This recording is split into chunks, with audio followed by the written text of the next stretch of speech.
Our next speaker is Alon Yaffe of Barracuda, who's going to teach us how to make priorities easy as pie. Alon is responsible for strategy and planning at Barracuda's data production products.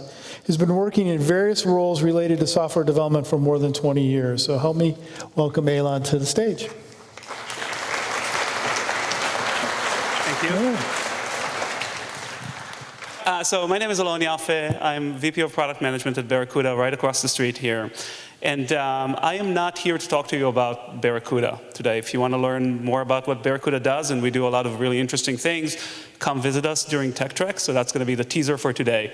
What I do want to talk about is really how we make priorities as easy as, not this one, this one. How do we make priorities as easy as pie? In my role, a lot of what I do and a lot of what product managers do is prioritize things for other people. So we have to make decisions about what's more important than what. And many companies, pretty much every company, has a scale that they use to understand priorities. And think of it as like P stands for priority, and you have a scale that starts somewhere, as a P4, which is kind of like a maybe, but usually maybe not. Okay, usually stuff you're not gonna do. All the way to P0, which is like drop everything and do it right now. Okay, so far makes sense? The problem I found during the years is that sometimes it's hard to decide what exactly gets what priority. And every company has a bunch of standards that they will use for that.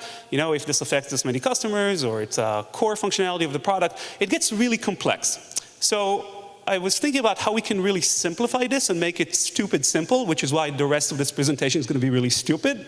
And think of it, instead of P being for priority, P is for pie-ority. Okay? So let's get through this. P4. Observe Exhibit A here. This is a nice looking pie, okay? Like nice apple pie, crust looks amazing, but the filling, looks kind of liquidy. So they probably didn't put enough Elmer's glue in there, to make it nice and thick. So P4, it's not perfect. It's not perfect. This pie could have been perfect, but it isn't. P3.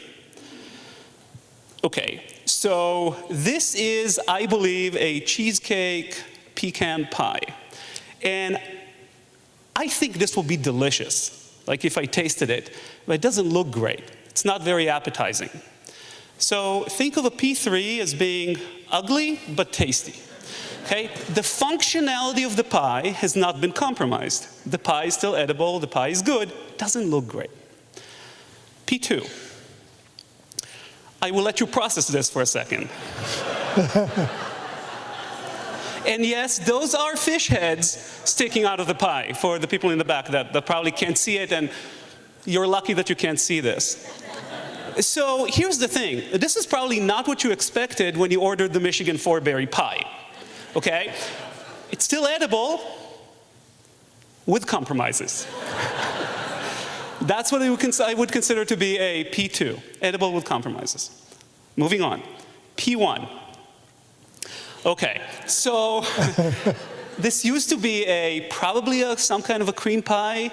At some point it was probably delicious. Now I'm looking at this, and if I'm really hungry for pie,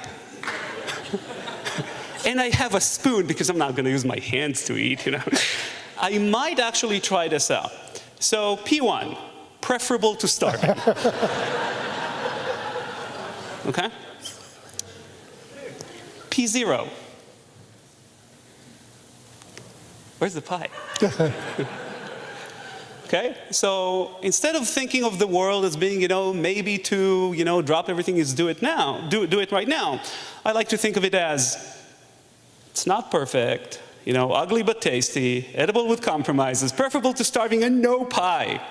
And I hope this helps. But, like any good framework, you have to have some flexibility built into it, which is why we should have some priority modifiers. So it's important that we consider things like, who's this pie for?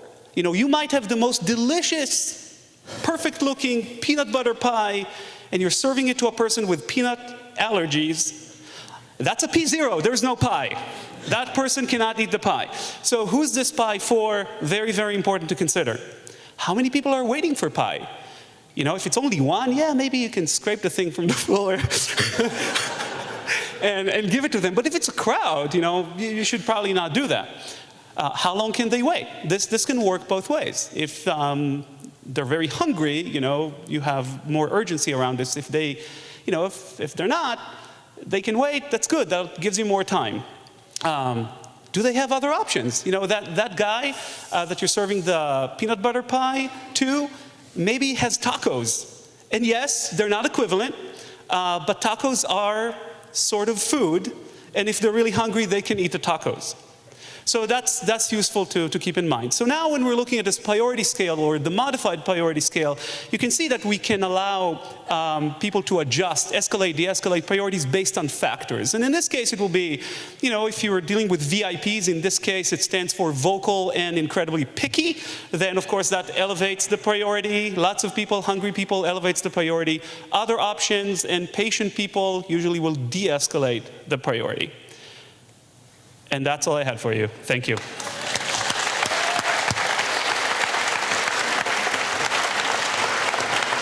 All right. And I stayed on the rug. Stay on the rug. Yeah. So what do you think are the ingredients it takes to make a new tech company successful? Wow.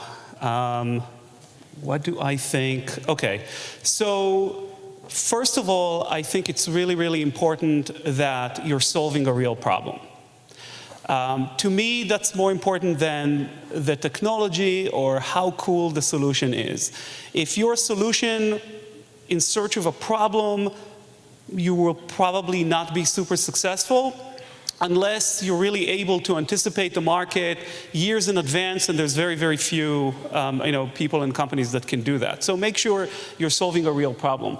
And after that, you know, solve it in an easy way, elegant way that's really easy to explain to people, because if the solution is too complex, it's going to be very, very difficult to convince people that they need it. Great. Thank you.